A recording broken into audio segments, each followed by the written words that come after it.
Hello friends, good morning and welcome to our Silverwells e-learning app.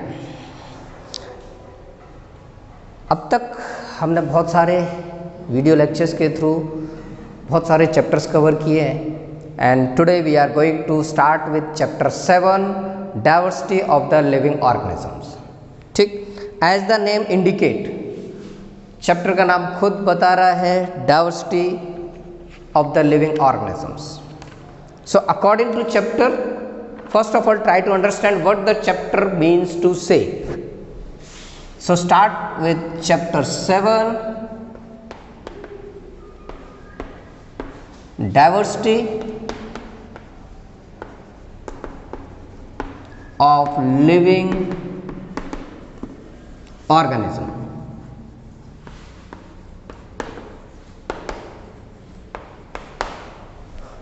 What is diversity and what are the living organisms? First of all, come to the living organisms. Living organisms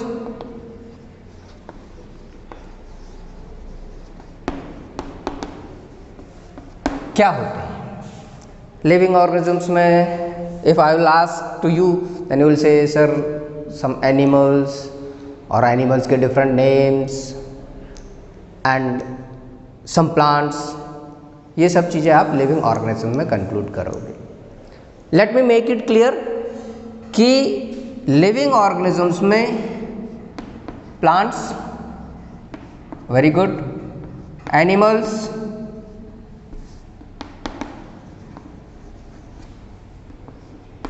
fungi, fungus, protozoans and bacteria, ये सब शामिल है. All are living organism. Plants और plants के कितने सारे types होंगे वो आपको बताने की जरूरत नहीं है, कितने भी टाइप्स आप याद कर लो, कम पड़ेंगे. एनिमल्स, एनिमल्स में कितने सारे टाइप्स होंगे, जितने याद कर लो कम पड़ेंगे. ठीक. फंगाई, फंगाई में यीस्ट हमें पता है, मोल्ड्स हमें पता है, नहीं पता है तो करेंगे पता इस चैप्टर. प्रोटोजोन्स, प्रोटोजोन्स में अमीबा हमने पढ़ा है. अभी आप सिर्फ इतना समझो, अमीबा उसमें प्रोटोजोन्स शामिल है, प्लाज्मोडियम प्रोटोजोन्स में शामिल है. तो अभी के लिए आप सिर्फ इतना समझो कि अमीबा. और बैक्टीरिया आपको पता है, बैक्टीरिया की इतनी सारी स्पीसीज हैं आप काउंट नहीं कर पाओगे. ठीक है. So these all are living organisms. अब डाइवर्सिटी क्या है? What is the diversity? अभी तक हम बात कर रहे थे क्या, लिविंग ऑर्गेनिजम्स की. अब ये कितने अलग अलग ब्रांचेस में कन्वर्ट हो गया, 1 2 3 4 5. फर्दर ये प्लांट्स भी कितने सारे ब्रांचेस में कन्वर्ट हो जाएगा. इसके डिफरेंट फाइलम्स होंगे और लिविंग ऑर्गेनिजम्स के डिफरेंट फाइलम होंगे, डिफरेंट स्पीसीज होंगे. तो इस तरीके से बहुत सारे डिविजन्स, मीन्स किसी भी एक ऑर्गेनिजम्स के या किसी भी सब्सटेंस के कितने सारे डिविजन्स हो सकते हैं, कितने सारे डाइवर्जन्स हो सकते हैं. That is known as diversity. So according to chapter, diversity of living organisms means सारे के सारे लिविंग ऑर्गेनिजम्स की डिफरेंट डिफरेंट स्पीसीज और उनके डिफरेंट डिफरेंट डाइवर्जन्स की स्टडी करना is known as diversity of living organisms. ठीक. ये डाइवर्सिटी ऑफ लिविंग ऑर्गेनिज्म हम स्टडी करते हैं under the part of taxonomy. Taxonomy क्या है? बहुत ज़्यादा डेप्थ में नहीं जाएंगे. टैक्सोनॉमी में एक वर्ड है टैक्सोनॉमी, TAXONOMY, जिसमें डिफरेंट ऑर्गेनिजम्स के क्लासिफिकेशन की स्टडी करेंगे. Where we study about classification of various organisms.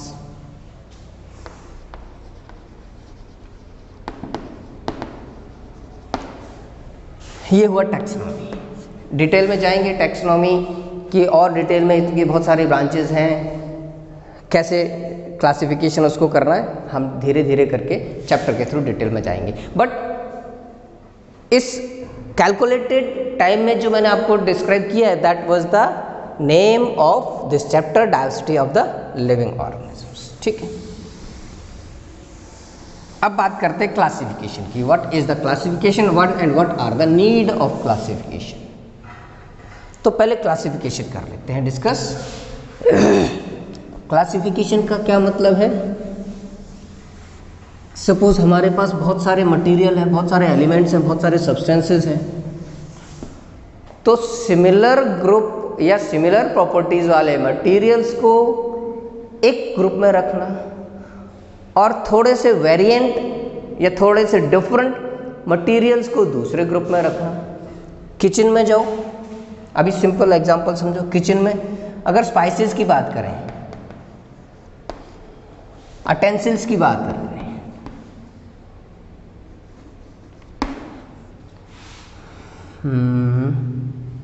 Vegetables की बात करें, और एक बात और करते हैं ग्रेन्स की, तो किचन में ऐसा नहीं है कि सारी चीज़ें ऐसे एट रैंडम पड़ी हैं, स्पाइसेस पड़े हैं, उसी में ग्रेन्स पड़े हैं, वहीं पे अटेंसिल्स पड़े हैं, वही वेजिटेबल्स पड़ी है, ऐसा नहीं है। अटेंसिल्स की रैक में अटेंसिल्स होंगे डिफरेंट टाइप के, स्पाइसेस जहाँ होंगे वहाँ स्पाइसेस रखे होंगे, वहाँ पे वेजिटेबल्स नहीं रखी होंगी। ग्रेन्स जहाँ होंगे वहाँ पे ग्रेन्स होंगे, है ना, वहाँ स्पाइसेस नहीं रखे होंगे, वहाँ अटेंसिल्स नहीं रखे होंगे। और इन द सेम वे वेजिटेबल्स होंगे, तो ये हो सकता है कि वेजिटेबल्स के साथ फ्रूट्स रखे हों, लेकिन वेजिटेबल्स के साथ अटेंसिल्स नहीं होंगे, वेजिटेबल्स के साथ स्पाइसेस नहीं रखे होंगे। तो क्या किया हमने, यहाँ पर ग्रेन्स का एक ग्रुप बनाया, उस कॉलम में ग्रेन्स रखे। अब ग्रेन्स में व्हीट है, ग्रैम है, पल्स है, राइस है, व्हाटएवर, वो हमने ग्रेन्स में रख दिए। अब उसके साथ कोरिएंडर नहीं रखी होगी, कोरिएंडर स्पाइसेस वाले कॉलम में होगा। अटेंसिल्स वाले कॉलम में ग्लास, कटोरी, bowls, spoons, forks and all, कुछ ऐसे ही होगा। ये हो सकता है कि कुछ छोटे अटेंसिल्स हो, कुछ बड़े हो, बट हो गए वहाँ पर समवेयर अबाउट अटेंसिल्स। वेजिटेबल्स के क्रैक में वेजिटेबल्स ही होंगी। तो in the same way living organisms, ऐसे लिविंग ऑर्गेनिजम्स जिनकी प्रॉपर्टीज अप्रॉक्सीमेटली सेम होगी, those will fall under the same group, so as उनकी स्टडी करने में it will be easier for us, उनको ट्रेस आउट करने में even that will be easier for us. इसलिए हम क्लासिफिकेशंस करते हैं। तो क्लासिफिकेशन की ज़रूरत क्यों पड़ी? क्लासिफिकेशन की ज़रूरत ये थी कि सिमिलर टाइप ऑफ प्रॉपर्टीज़ वाले ऑर्गेनिजम्स की स्टडी हम कंबाइन करके कर सकें। एंड सेकेंड थिंग, इतने डाइवर्स या इतनी बड़ी डाइवर्सिटी में जितने सारे स्पीसीज हैं उनको अप्रॉक्सीमेट एक साथ कंपाइल करके रख सकें जिनमें प्रॉपर्टीज सेम है। तो दिस वाज द क्लासिफिकेशन। अब इसमें मोस्ट सक्सेसफुल क्लासिफिकेशन दिया था R.H. विटेकर ने। R.H. Whittaker gave 5 kingdom classification. हम स्टार्टअप वहीं से करेंगे और बाकी जो डिटेल्स है टाइम टू टाइम आपके पास आती रहेगी, ठीक है। तो R.H. Whittaker gave 5 kingdom classification according to R.H. WHITTEKAR। Spellings बच्चों जरा एक बार चेक कर लेना। हाँ, R.H. Whittaker gave 5 kingdom classification, और इस 5 किंगडम क्लासिफिकेशन में उन्होंने क्या डिटेल दी? इन्होंने सारे लिविंग ऑर्गेनिजम्स को, सारे लिविंग ऑर्गेनिजम्स मीन्स सारे, उस समय उनके टाइम में जितने भी नॉन लिविंग ऑर्गेनिजम्स थे, again I am repeating, living organisms में प्लांट्स, एनिमल्स और इसके अलावा बैक्टीरिया, प्रोटोजोन्स लाइक अमीबा और फंगाई लाइक यीस्ट, मोल्ड, ठीक है। ये सारी चीज़ें लिविंग ऑर्गेनिजम्स हैं। तो उसके अकॉर्डिंग ही चलते हैं। 5 किंगडम क्लासिफिकेशन में उन्होंने डिवाइड किया सबसे पहले Monera, then Protista, and then fungi, Plantae. Plantae मतलब एक किंगडम का नाम है जिसमें सारे में प्लांट्स होंगे, राइट। एंड एनिमेलिया, ये 5 डिफरेंट किंगडम्स दिए। किंगडम्स में साम्राज्य, ये हमें पता है, हिस्ट्री में हमने अच्छे से पढ़ा। यानी इस किंगडम में केवल मोनेरा एंड मोनेरा से रिलेटेड चीज़ें ही होंगी, इसमें प्लांट्स की बात नहीं करेंगे। इसमें प्रोटिस्टा ही होंगे, इसमें फंगाई होगी, इसमें प्लांटी होगी, प्लांट्स होंगे, और इसमें एनिमल्स होंगे। अगेन ये क्लासिफिकेशन किसका है? लिविंग ऑर्गेनिजम्स का। अब एक बात बहुत ध्यान से सुनो, एक मोनेरा का एग्जांपल लिख रहा हूं मैं, बैक्टीरिया। एक प्रोटिस्टा का एग्जांपल लिख रहा हूं मैं, अमीबा।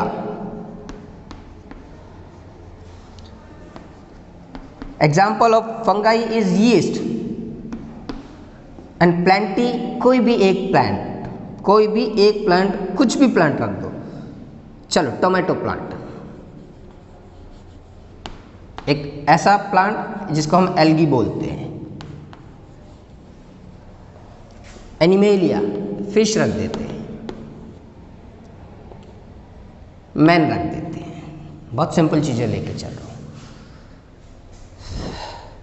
अब दूसरे हैंड पर हमने 2 जगह डिवाइड किया, एक प्लांट, दूसरा एनिमल्स। अब मेरा क्वेश्चन क्या है कि अमीबा किस में आएगा, एनिमल है या प्लांट है? बहुत सारे बच्चे बोलेंगे एनिमल है। बैक्टीरिया क्या है? सर एनिमल है। टमाटो क्या है? सर प्लांट है। बिल्कुल ठीक। एल्गी क्या है? सर ये भी प्लांट है।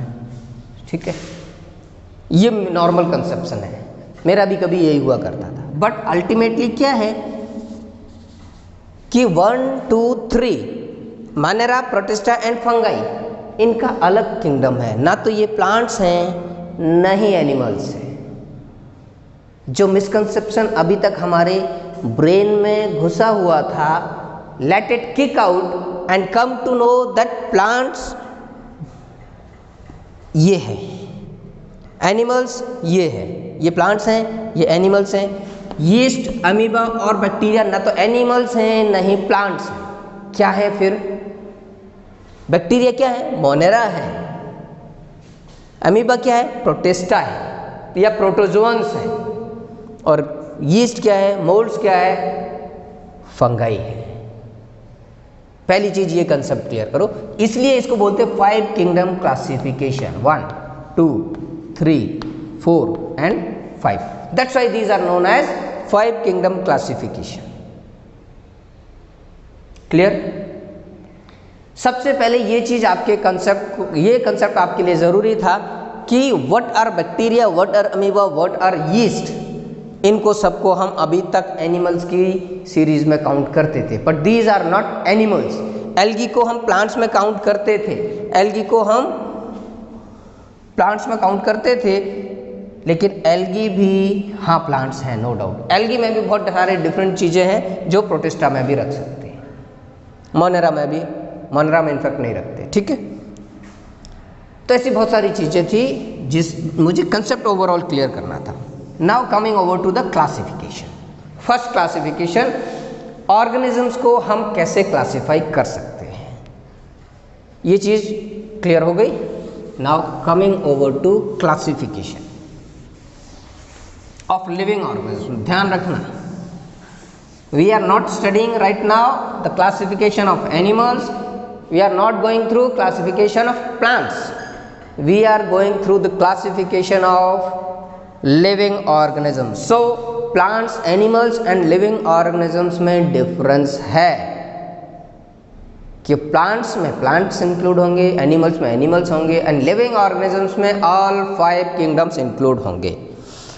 चलिए, so the classification of living organisms classify कर लेते हैं। सबसे पहले किसका क्लासिफिकेशन करना है? ऑर्गेनिजम्स का। देखिए, अब ऑर्गेनिजम्स यहाँ पर हम लिविंग ही लेंगे। हाँ,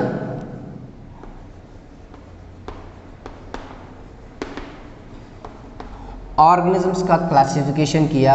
फर्स्ट ऑफ ऑल, ऑर्गेनिजम्स को हम 2 पार्ट्स में डिवाइड कर सकते हैं, एक प्रोकैरियोटिक सेल्स और दूसरा यूकैरियोटिक सेल्स के अकॉर्डिंग। सर, प्रोकैरियोटिक सेल्स और यूकैरियोटिक सेल्स क्या है? चैप्टर 5, ठीक है, रिमाइंड हो गया। चैप्टर 5 में मैंने प्रोकैरियोटिक और यूकैरियोटिक सेल्स दोनों बताए हैं, और यूकैरियोटिक सेल्स में प्लांट सेल्स और एनिमल्स दोनों बताए हैं। ठीक है, वहां से ड्राइव करो। प्रोकैरियोट्स,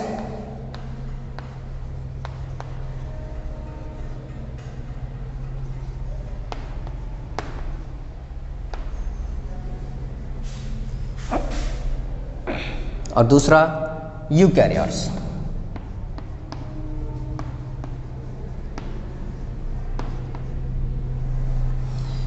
यानी ऐसे ऑर्गेनिजम्स जिसकी सेल वेल डिफाइंड नहीं होगी, न्यूक्लियस वेल डिफाइंड नहीं होगा, न्यूक्लियर मटेरियल वेल डिफाइंड नहीं होगा, मेम्ब्रेन बाउंडेड बॉडी स्ट्रक्चर्स नहीं होंगे, उसको बोलते हैं प्रोकैरियोटिक सेल्स। और ये सेल्स ज़्यादातर यूनिसेलुलर होते हैं, यानी एक ही सेल से बने होते हैं। यूनिसेलुलर मतलब एग्जाम्पल की बात करें तो come over to the bacteria, ये एक ही सेल का होता है और इसकी सेल वेल डिफाइंड नहीं होती है। ये हम चैप्टर 5 में बहुत अच्छे से पढ़ चुके हैं। So the first division was based on the types of cell, that was prokaryotic और यूकैरियोटिक। यूकैरियोटिक क्या है? ऐसे सेल्स जिसमें वेल डेवलप्ड न्यूक्लियस होगा,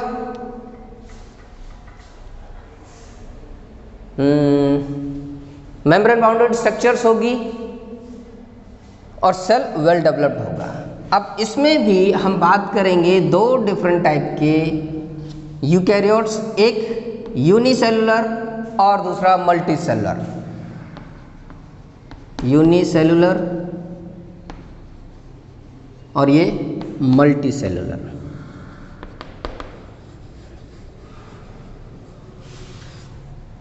तो ये यूनिसेलुलर मतलब यूनिसेलुलर तो यहाँ भी था, बट ये सेल्स ऐसे यूनिसेलुलर सेल्स हैं जिसमें उनकी सेल्स वेल डिफाइंड है, न्यूक्लियस वेल डिफाइंड है, सेल के अंदर मौजूद सारे मेम्ब्रेन बाउंडेड स्ट्रक्चर्स हैं, माइटोकॉन्ड्रिया है, गोल्गी बॉडी है, एंडोप्लाज्मिक रेटिकुलम है, ठीक है ना, वो यूकैरियोटिक सेल हुए। बट इसमें से जो यूनिसेलुलर है, तो ऐसे यूनिसेलुलर सेल्स जो यूकैरियोटिक टाइप के होंगे, इसको बोलेंगे हम प्रोटिस्टा।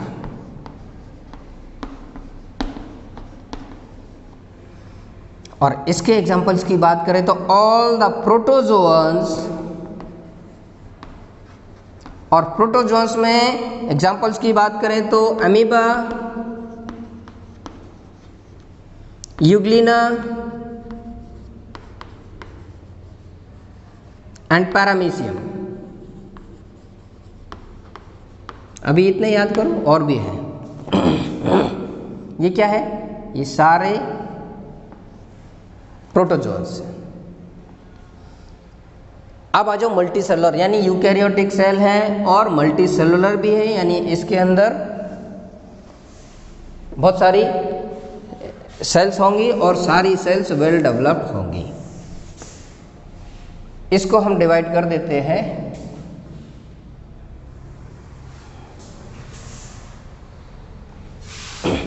ऐसी सेल्स जिसमें सेल वॉल होगा और दूसरे हैंड पर ऐसी सेल्स जिसमें सेल वॉल नहीं होगा। तो यहाँ पर बात करते हैं विद सेल वॉल,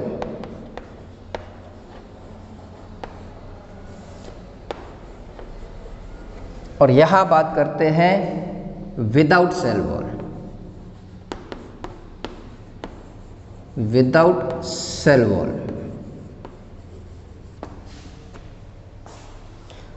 अब विदाउट सेल वॉल और with cell wall. With cell wall में प्लांट्स, जिसमें सेल वॉल होगी वो प्लांट्स होंगे, जिसमें सेल वॉल नहीं होगी वो एनिमल्स होंगे।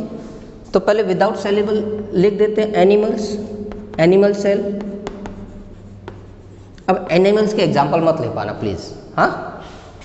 विदाउट सेल वॉल, अब देखो विदाउट सेल वॉल में फंगस, मैंने बताया था कि फंगस में एक स्पेशल टाइप की सेल वॉल होती है और प्लांट्स में भी होती है। और ये मैं आपको अभी ऑलरेडी डिस्कस कर चुका हूँ कि प्लांट्स और फंगाई दोनों सेम चीज़ें नहीं हैं। प्लांट्स प्लांटी किंगडम के ऑर्गेनिजम्स हैं और फंगाई फंगस ग्रुप के हैं, फंगस फंगाई ग्रुप के हैं, चाहे जैसे समझो। तो इसको हम डिवाइड कर देते हैं फर्दर दो पार्ट्स में। एक पार्ट जिसमें फोटोसिंथेसिस नहीं होगी और दूसरा जिसमें फोटोसिंथेसिस होगी। तो यहां पर लिख देते हैं photosynthetic cell wall, photosynthetic cell.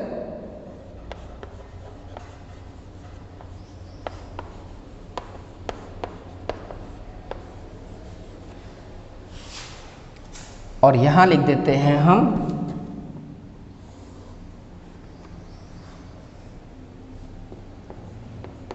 Non photo synthetic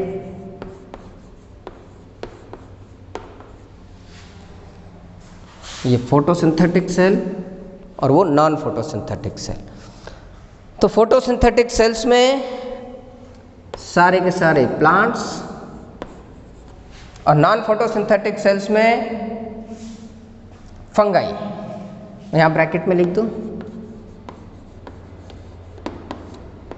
late me check whether it is clear और not once. Okay, it's visible. So non photosynthetic में फंगाई को इंक्लूड कर दिया। अब देखिए, मैंने थोड़ी देर पहले क्या डिस्कस किया था कि 5 किंगडम क्लासिफिकेशन विटेकर ने दिया था, R.H. विटेकर ने 5 किंगडम। इसमें मुझे सारे के सारे वो 5 किंगडम चाहिए। फर्स्ट प्रोकैरियोटिक सेल्स वाला, जिसको हमने रखा यूनिसेलुलर और इसका नाम है मोनेरा। ठीक, तो फर्स्ट किंगडम हमें यहां पर मिल गया मोनेरा। सेकेंड यूकैरियोटिक्स में डिवाइड किया, यूकैरियोटिक्स की यूनिसेलुलर सेल स्ट्रक्चर्स वाले ऑर्गेनिजम्स, इसको बोला प्रोटिस्टा। सेकेंड हमें यहां मिला Protista, examples protozoans. Now coming to multi cellular organisms, जो यूकैरियोटिक सेल्स में होंगे, we have divided them into with cell wall और विदाउट सेल वॉल। तो विद सेल वॉल बाद में डिस्कस करते हैं, पहले come over to without cell wall. और विदाउट सेल वॉल में हमें पता है कि all the animals are included within the without cell wall eukaryotic organisms. So third, इसको हम यहां काउंट कर लेते हैं। सो पहले तो 5th लिखा था, तो पहले यहां काउंट कर लो। विदाउट सेल वॉल में नॉन फोटोसिंथेटिक, इसको थर्ड लिख लेते हैं। फंगाई और ये प्लांट्स, इसको 4th और एनिमल्स 5th। क्यों एनिमल्स को मैंने 5th पोजीशन पे काउंट किया? क्योंकि animals are the most developed organisms, सबसे ज़्यादा डेवलप्ड ऑर्गेनिजम्स एनिमल्स हैं। तो on the basis of development इनकी सीरीज हमने डिसाइड की है। So this was the flow chart of classification of living organisms. ठीक है, इसमें कोई डाउट हो तो मुझे बता देना। This was the beginning of this chapter. और ये चैप्टर बहुत वास्ट है, बहुत डाइवर्सिटी है इस चैप्टर में। फॉर दैट, इसके लिए मैं समझता हूँ कि मिनिमम 7 to 8 वीडियो लेक्चर्स मिलेंगे आपको। और डे बाय डे इसके नोट्स भी मैं आपको पैरेलल में सेंड करता जाऊंगा, जिससे कि आप इसके नोट्स और एक्सरसाइज प्रॉपर वे में तैयार कर सको। Right, so this was about the classification of the organisms. Next we will discuss about the classification of the plants, then classification of the animals। तो सर ये तो छूट गए, प्रोटिस्टा का क्लासिफिकेशन, मोनेरा का क्लासिफिकेशन, प्रोटिस्टा का classification, fungi का classification. हाँ डेफिनेटली इनके बारे में भी मैं आपको बताऊंगा। पहले मोनेरा, प्रोटिस्टा और फंगाई के बारे में डिटेल में डिस्कस करेंगे। Then we will move to Plantae and Animalia, series wise we will move, we are not going to jump anywhere. For today this much is enough. Concept समझने की कोशिश करना, उसके बाद मैं आपको फर्दर क्लियर करूंगा। एक इंपॉर्टेंट क्वेश्चन इसमें डेवलप होगा, what are the basis of classification. Classification कर तो दिया, ठीक है, क्यों किया, किस बिहाफ पे किया, what was the reason, Monera को मोनेरा में क्यों रखा, प्रोटिस्टा के साथ क्यों नहीं रखा, तो इसके बेसिस है। Even that we will discuss afterwards. पहले क्लासिफिकेशन समझो तो आपको बेसिस अच्छे से समझ में आएंगे। मैं बेसिस आपको रटवा देता हूँ तो समझ में नहीं आएंगे, ठीक है। Good luck till next lecture.